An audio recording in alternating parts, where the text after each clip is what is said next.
Buongiorno ragazzi, iniziamo a parlare del Settecento e iniziamo a parlare di un primo argomento del Settecento, le guerre dell'equilibrio, la diplomazia, ma anche i sovrani, le case regnanti, l'andamento proprio della politica all'interno di ciascun paese europeo. E voi subito direte, le maledette guerre di successione del Settecento, è vero, sembrano un po' complicate, però io cercherò di spiegarvele in maniera chiara. Io vi sfido alla fine di questa lezione a dirmi, potete scriverlo nei commenti per esempio, se io non sia stato chiaro, se io non sia riuscito a spiegarvi in maniera del tutto comprensibile la guerra di successione spagnola, che di solito viene considerata difficile, contorta, ardua proprio da capire. Diciamo prima però due parole su queste guerre del Settecento, guerre di successione. Vengono chiamate guerre dell'equilibrio. Che cosa vuol dire?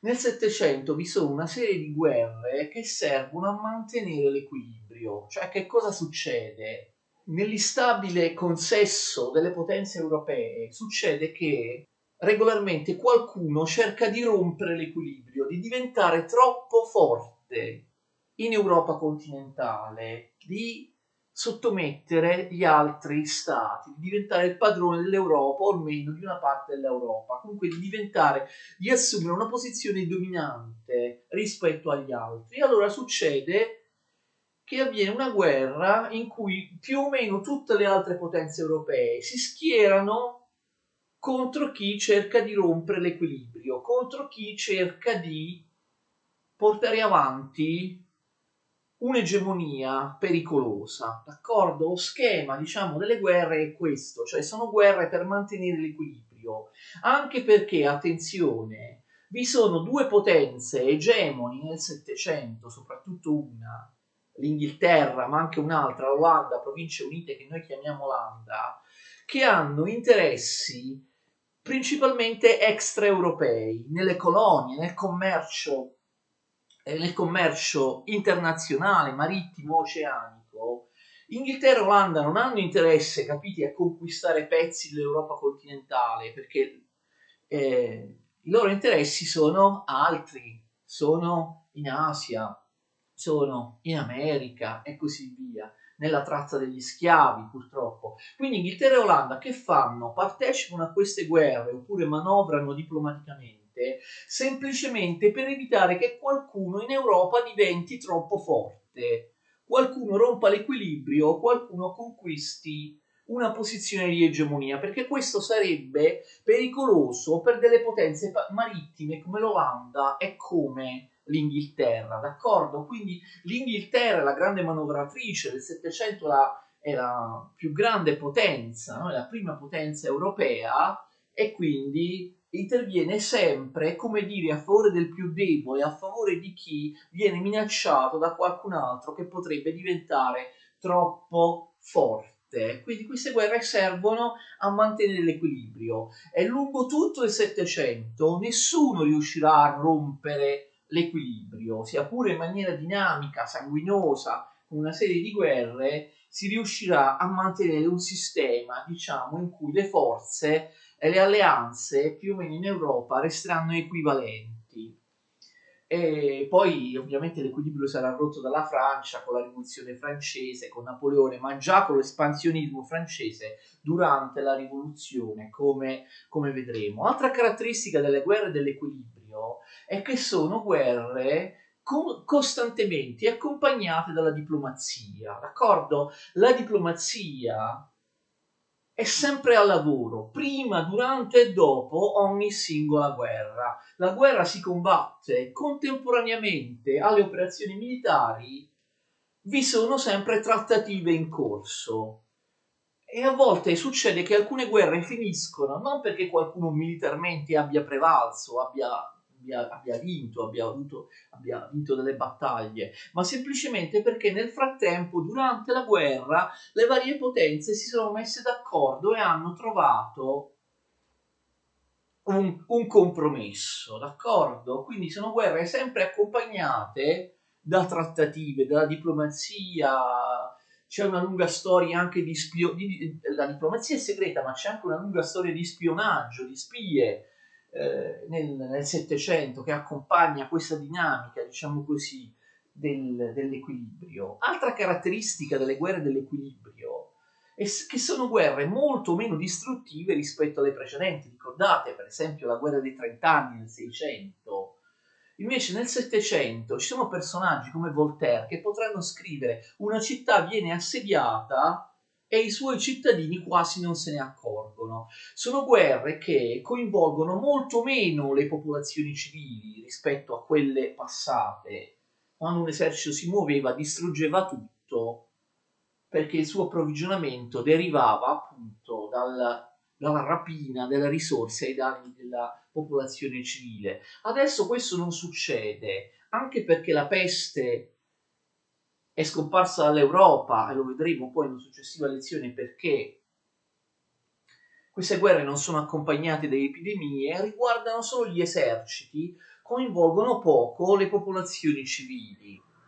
Gli eserciti che si sono molto ammodernati, che adesso sanno alloggiare senza occupare le case dei civili, che sono disposti per esempio lungo tutto il confine, lungo un altro stato, in caserme, eserciti disciplinati, ben ordinati, eserciti in cui non è più permesso violentare e uccidere i civili dei paesi che vengono attraversati, anzi se qualcuno lo fa viene seriamente punito.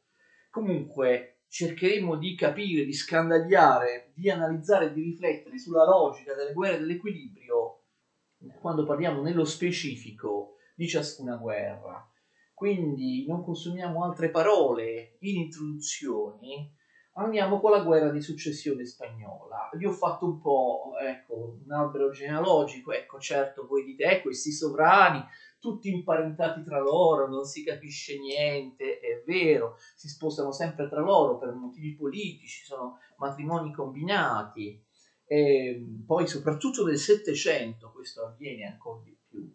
Guerra di successione spagnola, quindi il problema è la Spagna. Abbiamo detto in una precedente lezione che la Spagna è ormai allo sfascio, una potenza in declino, devastata dal caos economico a metà del Seicento, con un re, Carlo II, l'ultimo degli Asburgo di Spagna, che è un re lugubre, un re incapace di avere figli, un re affetto sin da piccolo da ogni possibile malattia, che è un personaggio veramente funereo, anche proprio nel suo aspetto fisico, nella sua persona, nella sua personalità. Tra l'altro era molto superstizioso, anche da un punto di vista psicologico era molto contorto.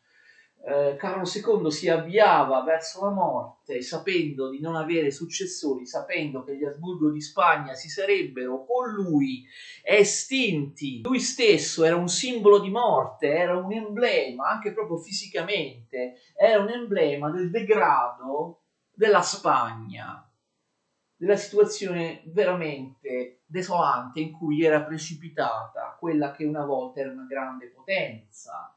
Era ossessionato da incubi, da timori di ogni tipo, da terrori, da paura dell'inferno, dalla paura dell'inferno. Ecco, era un personaggio veramente, cioè, un pochino macabro anche proprio come personaggio.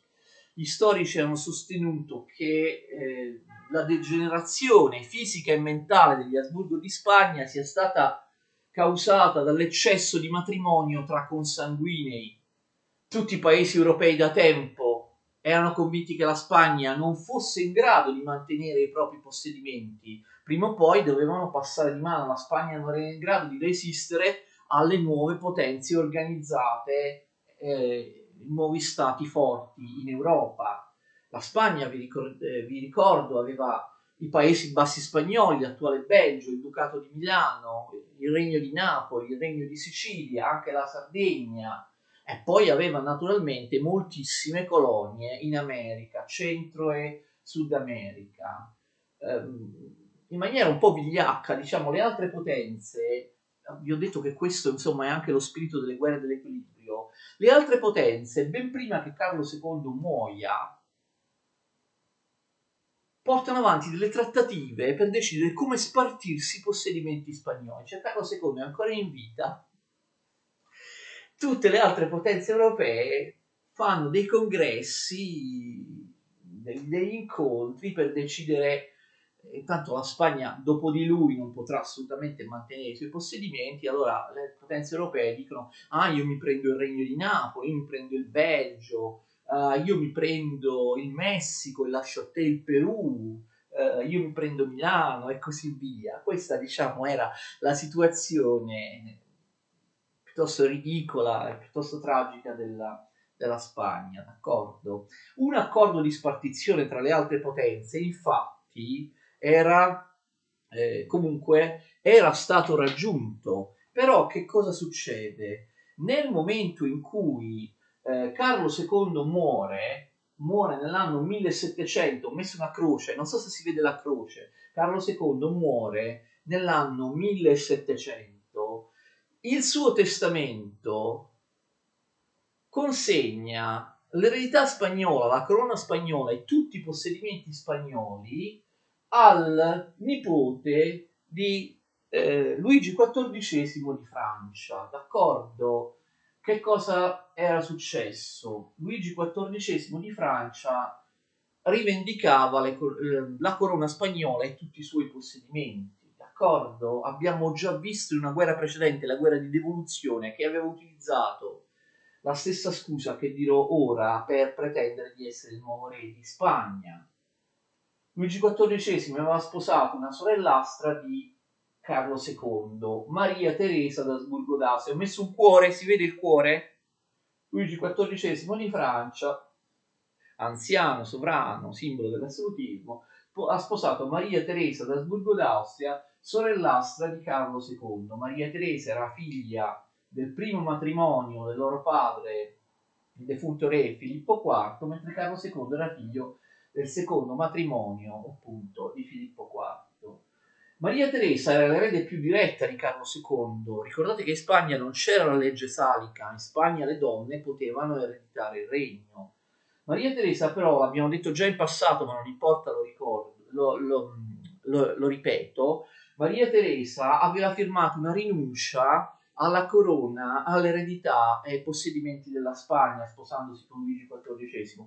Rinuncia che per proprietà transitiva in realtà vale per il re Luigi XIV.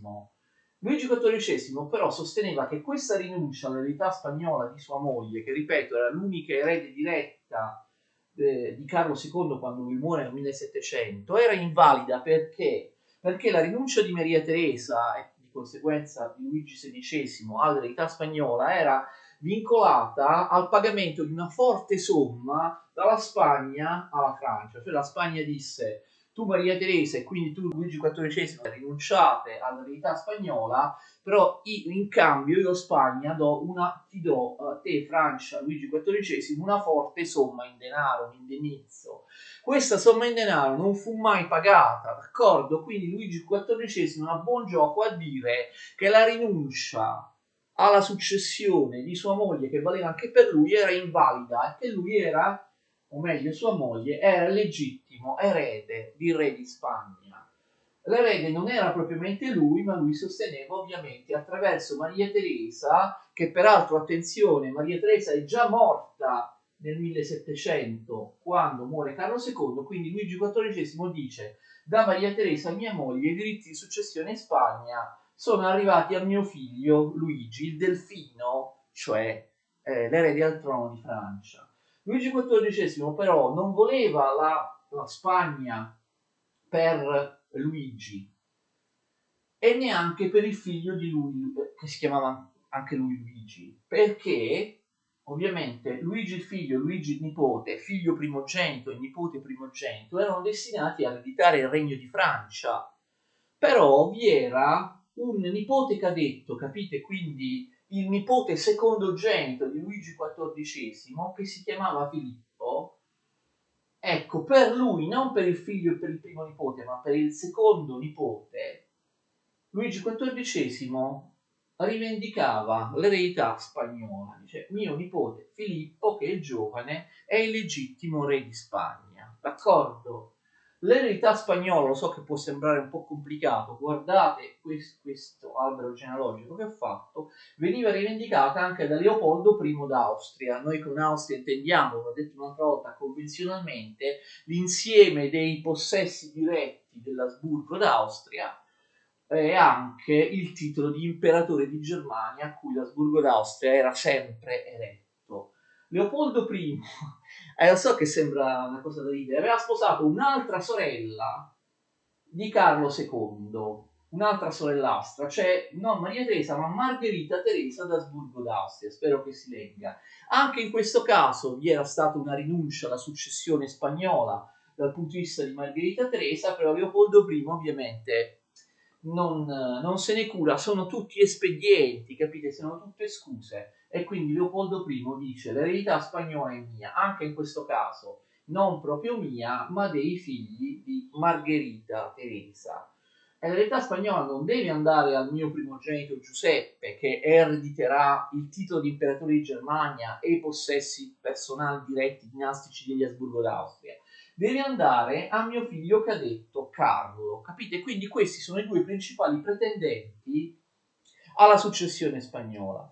Filippo, secondo nipote di Luigi XIV, re di Francia, Carlo, figlio secondogenito, secondo figlio di Leopoldo I d'Asburgo d'Austria, ok? Allora, ho detto, tra l'altro aggiungo una cosa, nel gioco complicato dei matrimoni reali, persino il duca di Baviera rivendicava la successione spagnola, quindi c'erano tanti che rivendicavano la successione, diciamo i principali erano questi principi di Francia e d'Austria. Si erano già accordate tutte queste potenze, Francia, Austria e altri, per una spartizione, ognuno si prendeva un pezzetto dei possedimenti spagnoli, ma vi ho anticipato, si apre il testamento di Carlo II nel 1700, poco dopo la sua morte, e abbiamo la sorpresa.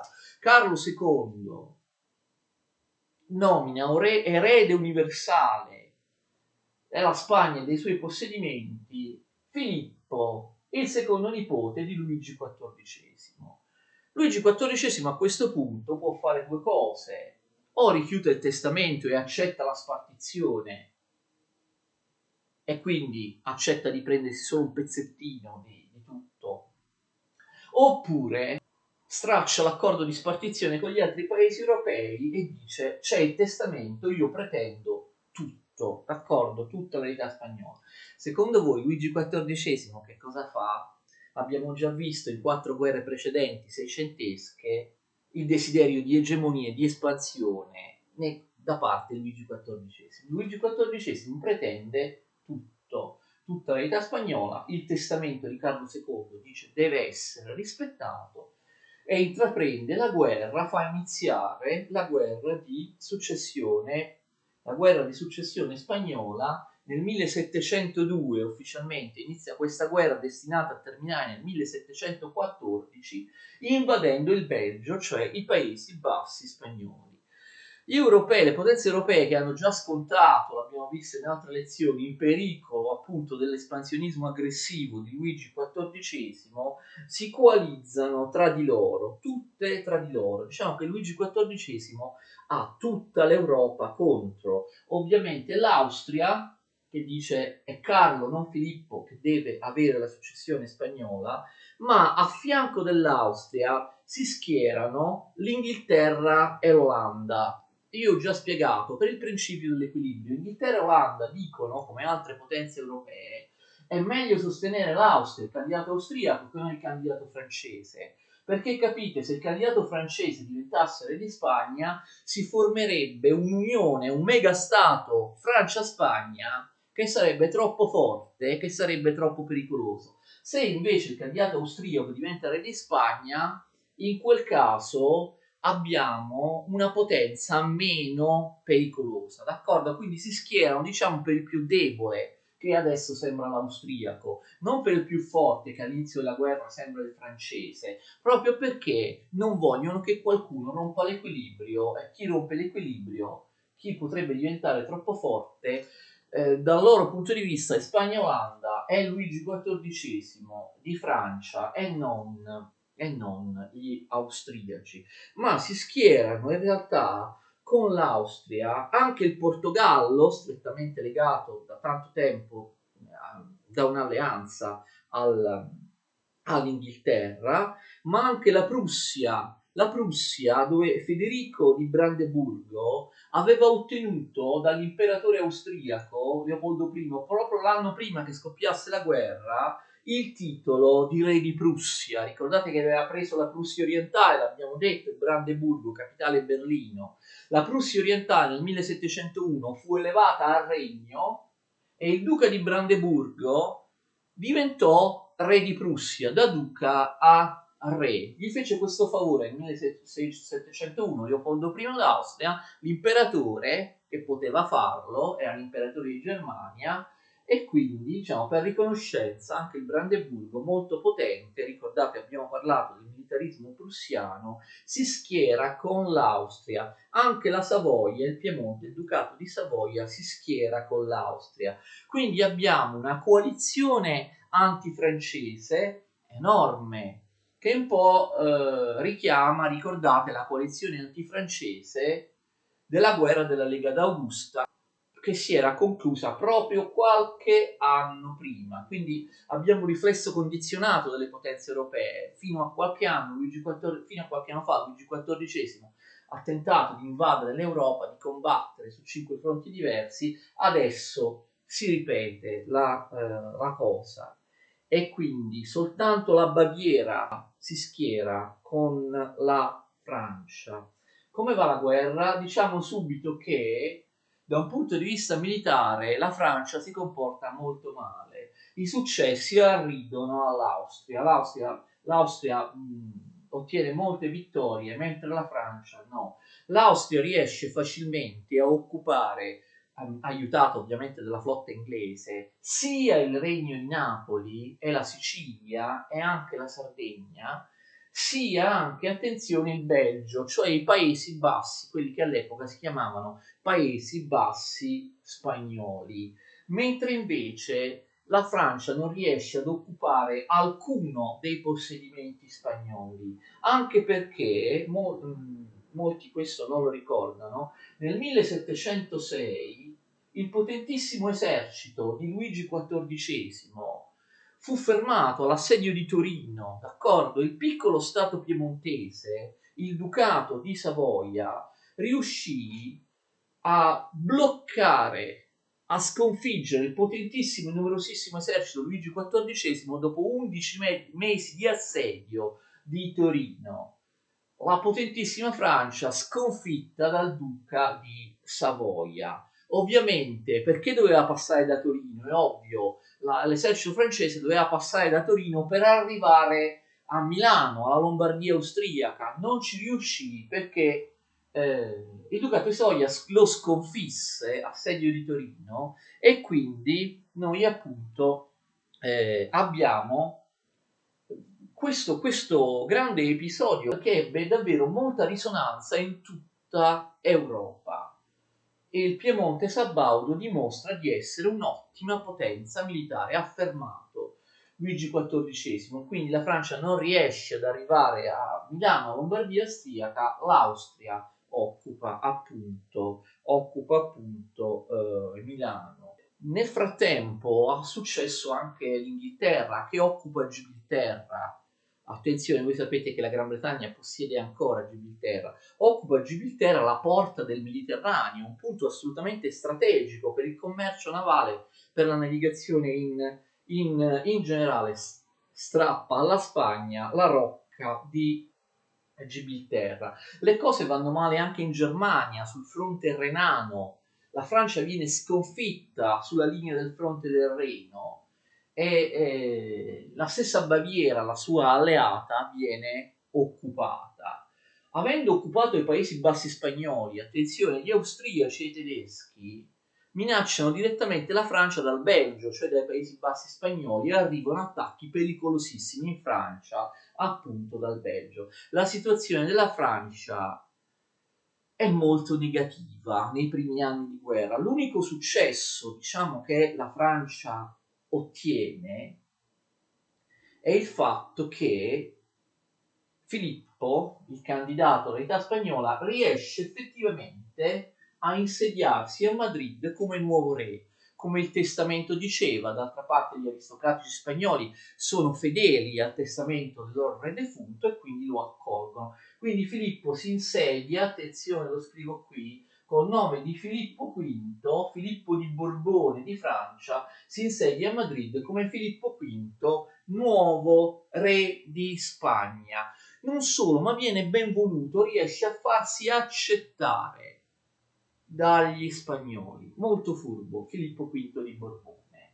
Che cosa succede? La coalizione filo-austriaca riesce addirittura a far sollevare nuovamente la Catalogna. Ricordate, abbiamo visto precedenti rivolte indipendentiste della Catalogna contro la Spagna nel senso di Castiglia. Quindi anche la Catalogna viene scatenata contro Filippo V, ma Filippo V da re di Spagna riesce non solo a reprimere la rivolta, ma cosa incredibile, che non era mai successo ai suoi predecessori, riesce a imporre l'assolutismo in Spagna. Ricordate che l'Aragona, divisa in Aragona storica, Valencia e Catalogna, si comportavano come se fossero indipendenti dalla Spagna, non pagavano le tasse alla Castiglia, avevano un proprio sistema amministrativo fiscale. Invece Filippo V riesce a sottomettere l'Aragona e a costituire un unico sistema fiscale amministrativo in Spagna, cioè imporre l'assolutismo in Spagna, cosa che in precedenza nessun sovrano spagnolo era riuscito a fare. Nel 1706 succedono due cose fondamentali. Primo, Carlo d'Austria riesce a cacciare Filippo V da Madrid e si insedia lui come re di Spagna, d'accordo? Come re di Spagna lui sarebbe Carlo III. Ci metto un punto interrogativo perché vedremo che non finirà così. Però provvisoriamente il candidato austriaco alla successione scaccia il candidato francese Filippo dal trono di Spagna e si siede lui sul trono col nome di Carlo III di Spagna. Bene, che succede? Gli spagnoli si ribellano perché si erano affezionati a Filippo. Lo avevano accettato come re. Non volevano che Filippo fosse sostituito da un re austriaco come Carlo. Sarebbe stato un po' come una replica di quello che era successo con Carlo V. Vi ricordate? E allora lo stesso Carlo viene cacciato dalla Spagna e Filippo V ritorna trionfalmente. Attenzione, altra cosa che succede fondamentale nel 1706 è che i Paesi Bassi invasi dall'Austria, il Belgio, cioè che all'epoca si chiama Paesi Bassi spagnoli invasi dall'Austria, dichiarano di accettare, attenzione, di accettare la sovranità austriaca. Al Belgio e ai Paesi Bassi conviene più la sovranità della lontana Austria piuttosto che quella della potentissima e assolutistica Francia. Voi direte anche gli Asburgo d'Austria erano sovrani assoluti, sì, ma ovviamente gli austriaci furbi avevano promesso, avevano già concesso una serie di libertà, una concessione dell'autonomia alle città delle Fiandre meridionali, del Belgio, dei Paesi Bassi.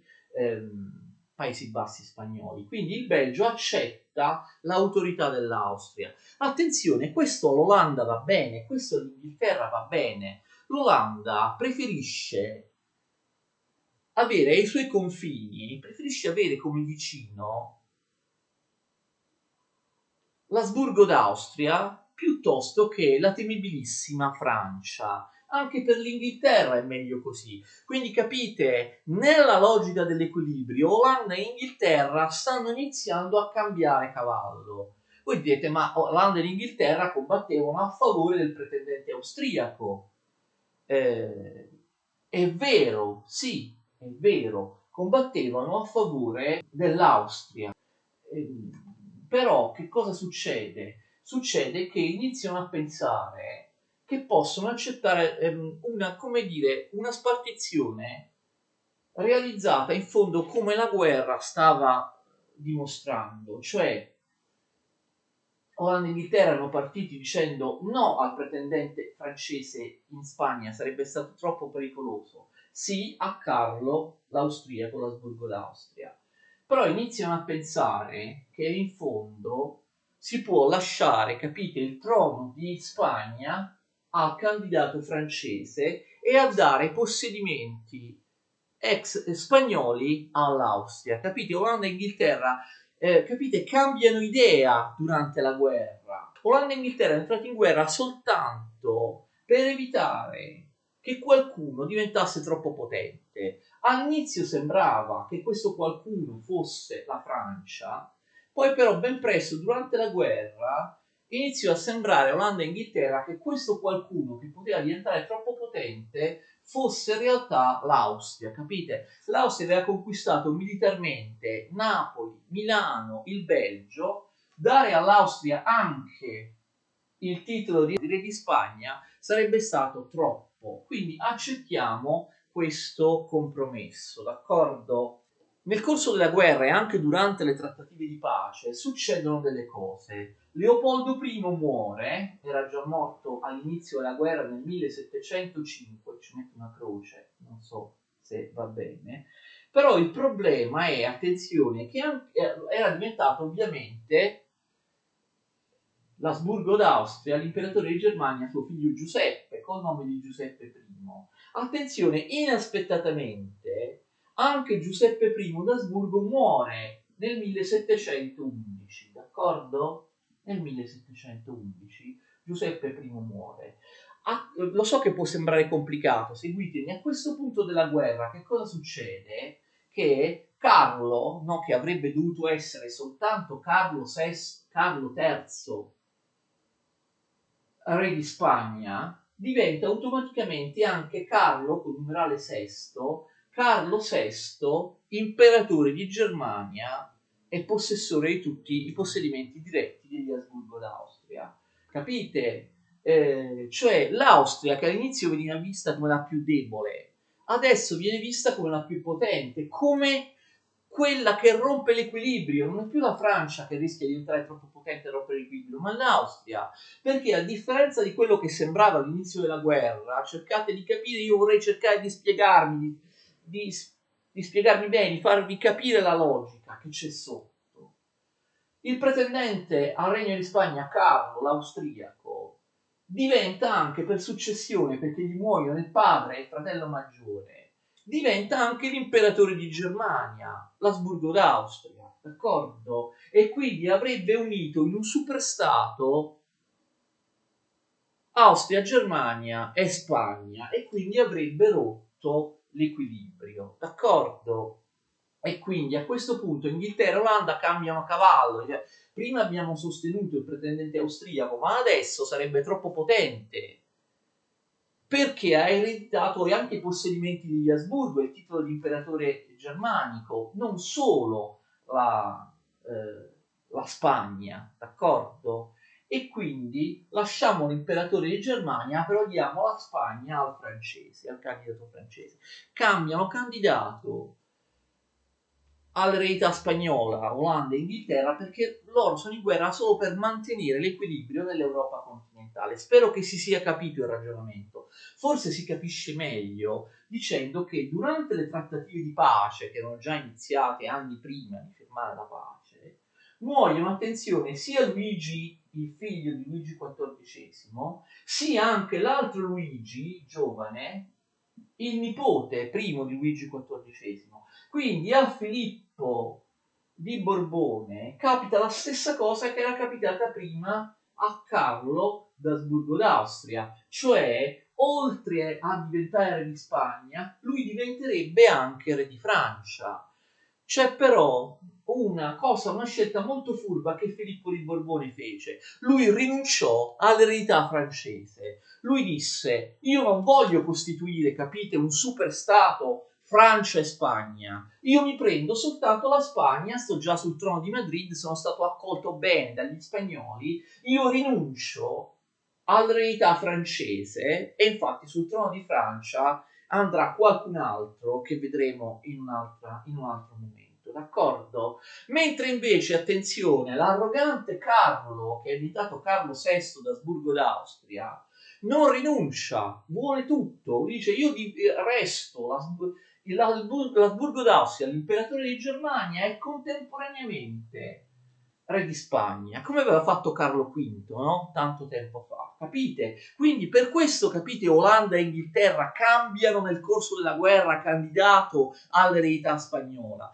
perché all'inizio il più debole sembrava l'austriaco e quindi loro sostenevano il più debole. Alla fine il più debole in realtà è il francese, mentre l'austriaco avrebbe rotto l'equilibrio e quindi Olanda e Inghilterra prima sostenevano il candidato austriaco, poi cambiano cavallo, cambiano idea, sostengono il candidato francese, perché ripeto, Filippo, diventato Filippo V di Spagna, rinuncia ad essere re di Francia, anche se avrebbe potuto farlo, e quindi non costituisce un'unione tra Spagna e Francia, un superstato Spagna-Francia, si tiene solo la Spagna, la Francia andrà ad un altro della sua famiglia. Invece, lo ripeto, Carlo VI d'Austria, imperatore di Germania, non vuole rinunciare, quindi vuole restare il possessore dei domini diretti degli Asburgo e l'imperatore di Germania ed essere anche contemporaneamente re di Spagna col nome di Carlo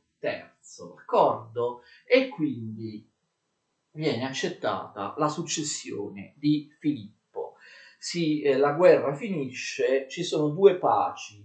Nel 1713 posso cancellare tutto questo albero genealogico, spero di essere stato chiaro. Due paci mettono fine alla guerra, ma la diplomazia, le trattative erano operanti già da tempo, già da qualche anno prima della fine della guerra. La pace di Utrecht, città dell'Olanda, nel 1713. In tutto questo Luigi XIV non muore, Luigi XIV è molto anziano, ma sopravvive alla guerra. Muore il figlio, muore il nipote, muoiono tanti altri, come abbiamo visto. Lui non muore mai. Utrecht 1913 e Rastatt, non so se riuscirò mai a scrivere bene il nome di Rastatt, si scrive con due T, credo, 1714. Quindi vengono fatte due paci, una in Olanda, Utrecht, una in Germania, la città di Rastatt. Perché due paci non una? Perché il candidato austriaco Carlo d'Asburgo d'Austria non voleva rassegnarsi a non avere la Spagna, quindi non vuole terminare la guerra, dice no, io devo essere contemporaneamente l'Asburgo d'Austria, imperatore di Germania e anche di Spagna. Gli altri dicono guarda che noi abbiamo deciso diversamente, lui dice no, continuo a combattere. Gli altri dicono guarda siamo tutti contro di te, se non accetti la pace non ti diamo neanche i territori che ti dobbiamo, che hai conquistato. E quindi alla fine riluttante Carlo d'Asburgo d'Austria accetta, capite, la prima pace si fa tra tutti i contendenti tranne l'Austria, la seconda pace di Rastatt è con l'Austria, perché ci vuole un anno, diciamo, per convincere Carlo d'Asburgo d'Austria a rinunciare al trono di Spagna. Che cosa dicono la pace di Utrecht e di Rastatt? Attenzione, ovviamente Filippo, il nipote di Luigi XIV di Francia, il candidato francese alla successione, Filippo di Borbone, diventa Filippo V, nuovo re di Spagna. Quindi i Borboni si espandono. Dalla Francia la casa reale borbonica riesce a inserire, a mettere sul trono un Borbone anche sul regno di Spagna. E quindi si sono estinti gli Asburgo di Spagna, anche in Spagna inizia una nuova dinastia borbonica con Filippo V, appunto, di Borbone. A Carlo VI, che vi ricordate, voleva a tutti i costi essere anche Carlo III, re di Spagna, invece resta soltanto si sta per dire, Carlo VI, duca d'Austria e imperatore di Germania. A Carlo VI vanno i possedimenti europei della Spagna, non tutti però, attenzione, Carlo VI si prende Milano, Carlo VI si prende Napoli, quindi vedete Carlo VI si prende persino Mantova, tolta all'ultimo dei Gonzaga. Carlo VI si prende anche la Sardegna e ovviamente si prende i Paesi Bassi spagnoli, l'attuale Belgio, i Paesi Bassi spagnoli, l'attuale Belgio, che ovviamente da Paesi Bassi austriaci che erano, adesso vengono chiamati Paesi Bassi spagnoli. Quindi, prima cosa ovviamente fondamentale, in Italia l'egemonia spagnola, che è durata 2 anni, lascia posto a un'egemonia austriaca. A sorpresa, naturalmente, che la Francia, vi ricordate, l'abbiamo detto in passato, voleva sostituire la Spagna come nuovo paese, nuova potenza dominante in Italia, ma si è messa in mezzo l'Austria. Quindi l'Italia è ad egemonia austriaca, almeno per adesso. Vedremo che però già dopo poco tempo, durante il Settecento, cambierà qualcosa. Attenzione. C'è qualcosa che manca tra i possessi europei che erano della Spagna e che non viene data a Carlo VI? Sì, fate attenzione, la Sicilia. La Sicilia viene staccata dal regno di Napoli, Napoli-Sicilia, perché in fondo erano sempre stati 2 regni separati, e viene data ai Savoia. Attenzione, i Savoia prendono la ricca Sicilia. Questo anche, capite, è uno dei motivi per cui Carlo VI non voleva accettare questa soluzione di pace e urla all'ingiustizia, d'accordo? Perché la Sicilia va ai Savoia, che sono poi lontani dalla Sicilia, la Sicilia viene staccata da Napoli e dal meridione, anche la Sicilia, dice Carlo VI d'Austria, d'Asburgo d'Austria, spetta a me, invece viene data al Ducato di Savoia, che prende anche il Monferrato, il marchesato del Monferrato, con la fortezza di Casale. All'Olanda vengono date delle isolette, così, e vengono date anche, attenzione, delle piazzeforti militari all'interno del Belgio, cioè c'è un accordo ovviamente tra Olanda, cioè Province Unite che noi chiamiamo Olanda, tra le Province Unite e l'Austria concede alle Province Unite per sicurezza, per esigenze di autodifesa, di tenere degli eserciti all'interno dei Paesi Bassi del Belgio che ora sono diventati austriaci. Ma la cosa particolarmente importante, attenzione, è la pace inglese, che vi fa capire la logica differente del Parlamento inglese, che fa le guerre e chiede delle paci in base non ad una mentalità vecchia, aristocratica, feudale, come Luigi XIV o altri, ma in base alla mentalità che ha il Parlamento inglese puritano, capitalistico, affaristico. Cioè l'Inghilterra pensa più a ottenere dalla pace dei vantaggi strategici e commerciali, piuttosto che a ottenere dei territori oppure mettere un proprio sovrano. In fondo che cosa ha ottenuto la Francia? Ha messo un proprio parente sul Regno di Spagna e poi, che cosa ha ottenuto l'Austria? Di prendersi Milano, di prendersi il Belgio, di prendersi Napoli, territori sempre più poveri rispetto alla vera ricchezza, che è una ricchezza extraeuropea basata sui commerci oceanici.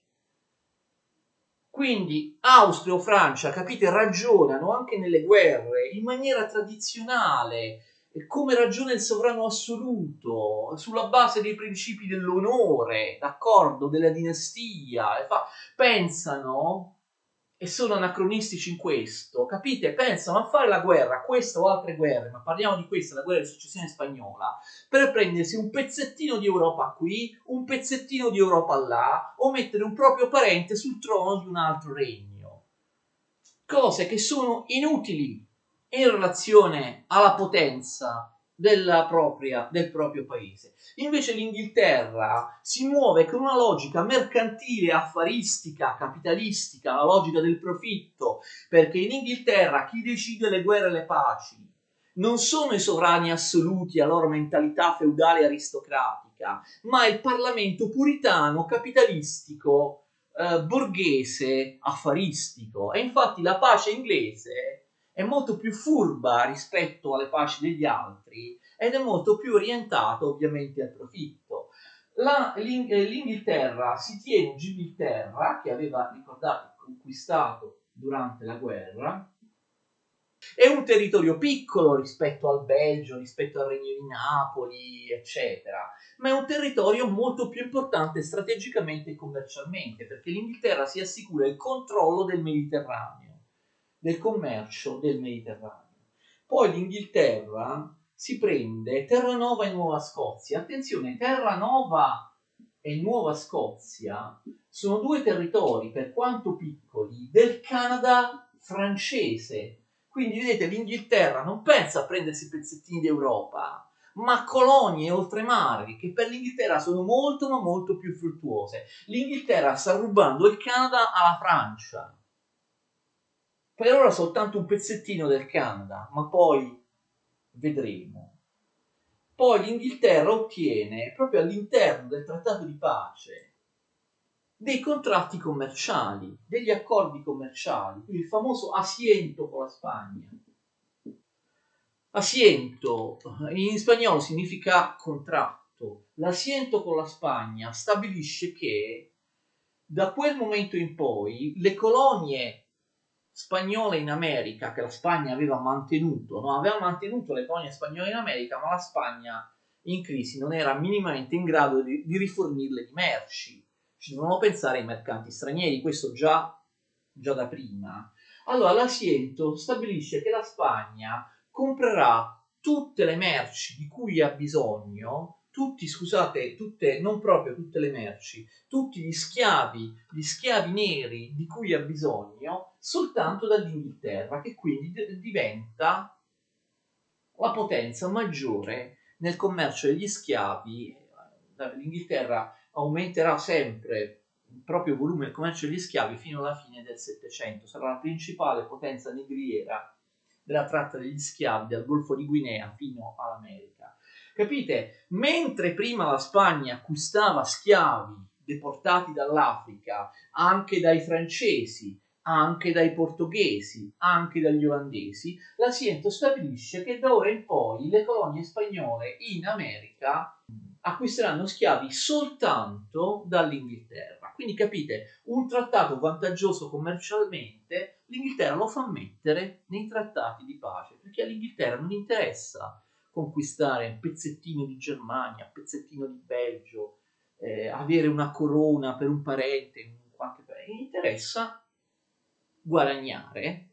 Capite la logica? Interessa guadagnare, interessano le colonie, interessano i possedimenti strategici per il commercio oceanico internazionale. Capite? La logica dell'Inghilterra è diversa ed è vincente rispetto alla logica degli altri paesi dove c'è il sovrano assoluto, perché in Inghilterra c'è il Parlamento affaristico e capitalistico che comanda.